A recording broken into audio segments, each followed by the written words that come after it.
Gondrong dengan gaya Belanda, Tuan Menir, bukan. Siapa yang merusaknya?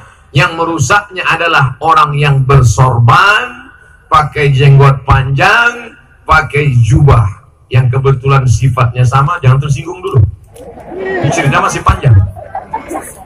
Yang merusak Aceh adalah orang yang bersorban, pakai jubah 2 lapis, pakai jenggot panjang, gaya-gaya ulama. Siapa namanya? Syekh Abdul Ghafur. Baru saja pulang dari Makkah Al-Mukarramah, belajar Syafi'i, belajar Maliki, belajar Hanafi, belajar Ambali.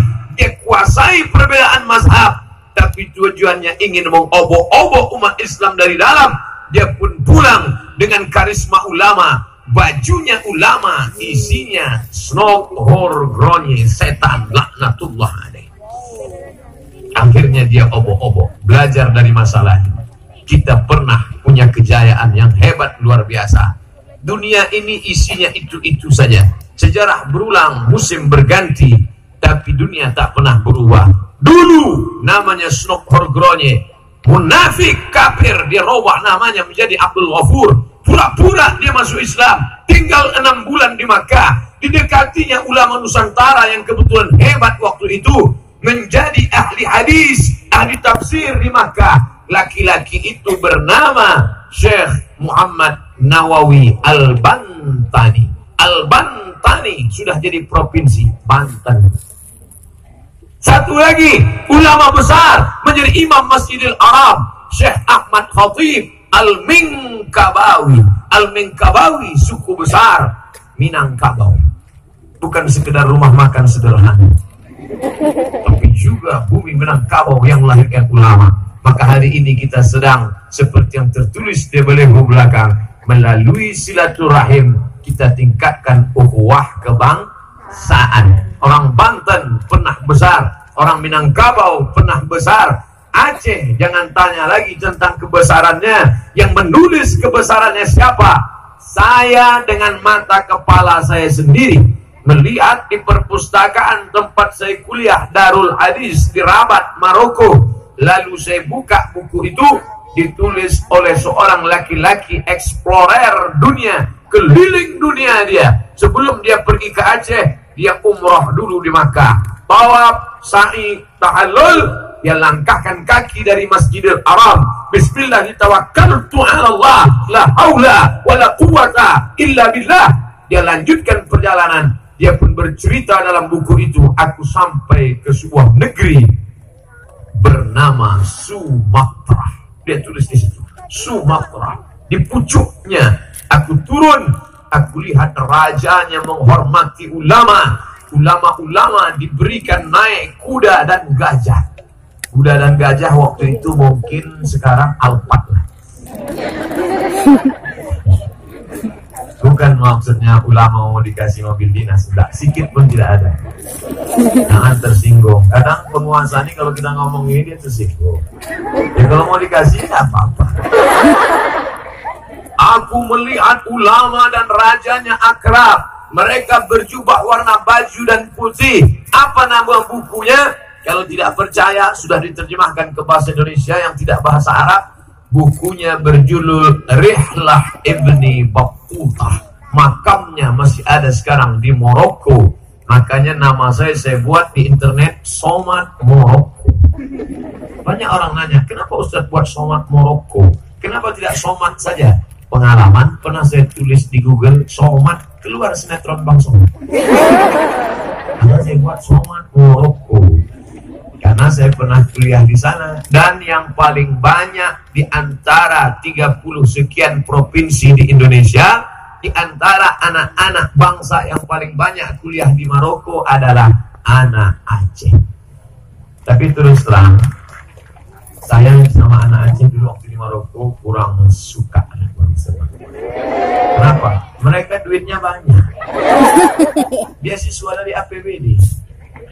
Maka saya tinggal di asrama, kurang suka. Sampai sekarang alhamdulillah, yang paling banyak mengundang saya malah Aceh.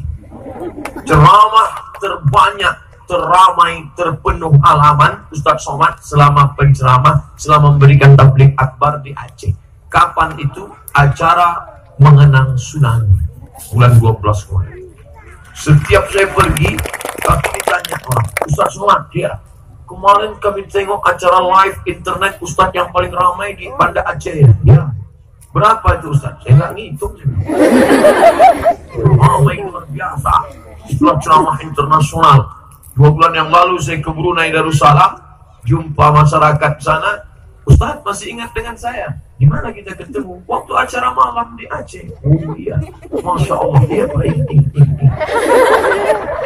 Apa yang dimuliakan Allah Subhanahu wa Ta'ala, ini kebanggaan. Selama di Aceh ini udah saya hitung-hitung dapat rencong lebih 10.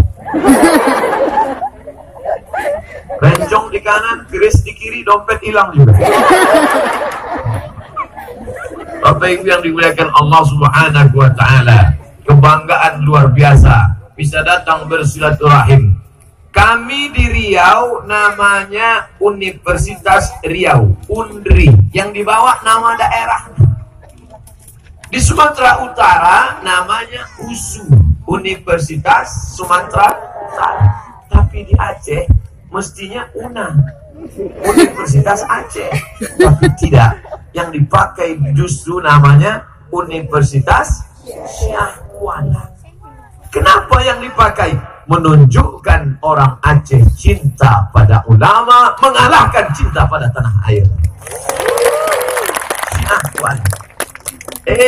Datang lagi tukang pelintir. Dia bilang Syah Kuala karena orang Aceh itu Syiah. Goblok kok dipelihara. Syiah itu artinya syekh. Syekh tulisannya Shin Ya Kho.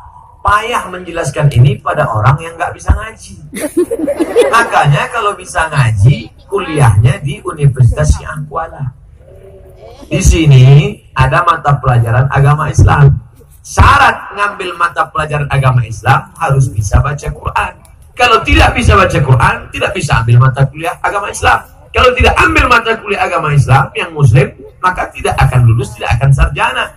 Maka kesimpulannya, semua sarjana dari Universitas Syah Kuala pasti bisa baca Quran.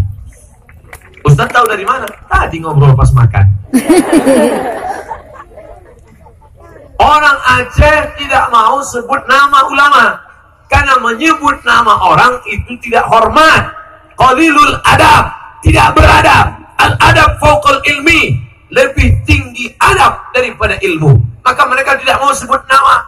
Siapa dia? Syekh Kotakrum. Siapa dia? Syekh tadi malam yang menjemput saya Abi Zahrul. Tapi kalau menyebut nama tak hormat. Makanya siapa? Abu Mudi. Siapa? Abu Fulan. Siapa? Abu Fulan. Mereka tak sebut nama. Siapa namanya? Syah Kuala.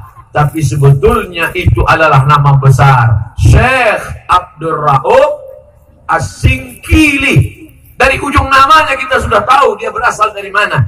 Al-Makki, orang Makkah. Al-Makki. Orang Madinah, Al-Madani. Orang Mesir, Al-Misri. Orang Singkel, As-Singkili. Syekh Abdul Rauf As-Singkili. Mohon maaf, ini saya tidak hormat, tidak sopan, tidak beradab pada ulama. Kenapa sebut namanya? Saya ingin menyebutkan ulama itu yang bergelar Syah Kuala. Itu adalah Syekh Kuala. Syekh yang berada makamnya di Kuala. Ketika datang tsunami, mohon maaf, Allah menjaga sampai Ustaz Somad ini makam, sampai air itu seperti melompati makam itu, sampai seperti tak terusik Ustaz. Begitulah karomah Syekh Abdul Rauf As-Singkili. Sudah meninggal pun dia, makamnya pun dimuliakan Allah Subhanahu wa Ta'ala. Begitulah hebatnya. Orangnya sudah meninggal 300 tahun yang lalu, tapi sampai hari ini namanya masih tetap kekal abadi. Masuk saya ke ruangan Pak Rektor tadi, tidak ada foto Pak Rektor saya lihat di dinding. Yang ada foto Syekh Abdul Rauf As-Singkili. Masya Allah, luar biasa. Itu ulama Syekh luar biasa. Kalau yang ceramah ini biasa dulu. Apalagi yang dimuliakan Allah Subhanahu wa Ta'ala. Oleh sebab itu maka kalau ada orang bertanya, di manalah negeri yang paling menghormati ulama? bukan basa-basi, bukti nyata dan fakta. Universitas Syah Kuala bukan sekolah agama, bukan pondok pesantren.